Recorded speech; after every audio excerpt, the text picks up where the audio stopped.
So this is probably one of my most poignant finds.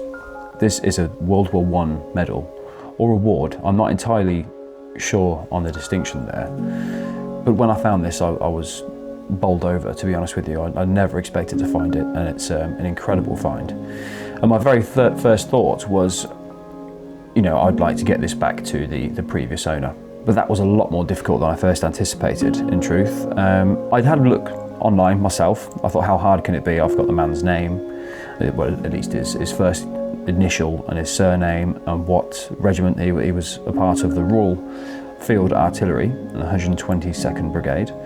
I've got the dates here as well, so I thought it must be incredibly easy to find and, you know, track down who this is, but I was wrong, I'm afraid. I very quickly found that I was struggling to find who this man was.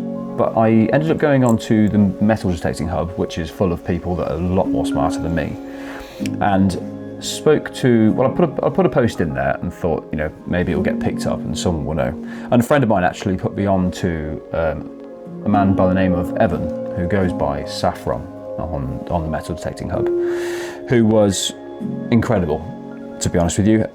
He completely took the reins. He loves World War I artifacts, and he just dove deep and went for it. And I was really anticipating that we would, you know, get an answer fairly quickly, and he would find it easy, and you know, we'd get this back to the family, which would have been incredible. It honestly would. But yes, sadly that wasn't to be. But he did find a lot of information. So firstly, the reason that it's difficult is a lot of the records for World War I soldiers was destroyed during World War II, during the Blitz. So apparently that makes it really difficult to find, you know, to find any records of previous soldiers. So, I mean, you know, it would have been incredible to be able to return this to the family. It really would have. And you never know, maybe someone's watching this video and says, hey, that's my great granddad. And I mean, how amazing would that be? But sadly, I'm not holding my breath. So as you can see here at the top, it says Army Rest Camp.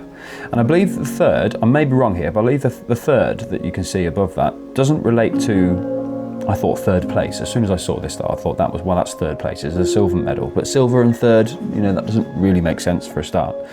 But I think it's 3rd Army Rest Camp, so it's the 3rd Army Rest Camp in France. I think that's what it refers to. So in these rest camps, they would have activities to keep up morale, which was, I imagine, very difficult. Some of the things these men witnessed doesn't even bear thinking about, to be honest with you. And maybe one of the reasons that I found this in the middle of the field, you know, some people just wanted to forget the war. But this award was awarded to Mr. H. Hughes during his time at one of these rest camps for football. And Evan actually found out that he had been awarded another award for cross country, so he was a very healthy, fit man, that's for sure. So we can take a look at what Evan found out on the metal detecting hub, which is quite a lot, to be honest with you. He found out his full name, which is Hugh Hughes, which admittedly is a bit of a mouthful, but that's what the H stands for there. He was a corporal, and at the time of discharge he was 29, so he was discharged in 1919, meaning that he was born in 1890. The reason for his discharge, it says here, paragraph 392 of the King's Regulations, no longer physically fit for war service. Incident details, sickness, brackets, rather than wounded. So there are many reasons why he could have been discharged under the heading of no longer physically fit for war service. One of them could have been shell shock, but it's really difficult to find out the exact reasons. Now, he was actually awarded 3 medals. He was awarded a Victory Medal, British War Medal, and the 1915 Star. It says here, qualified for this, as arrived in France on the 24th of December.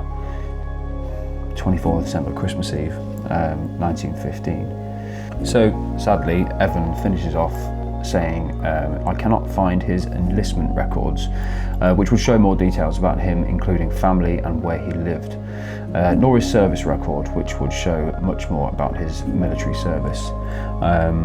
So sadly, that is a bit of a dead end, and we may not ever find the the existing history, existing family of Hugh Hughes. But you never know, if fates align and someone sees this video, it's waiting here.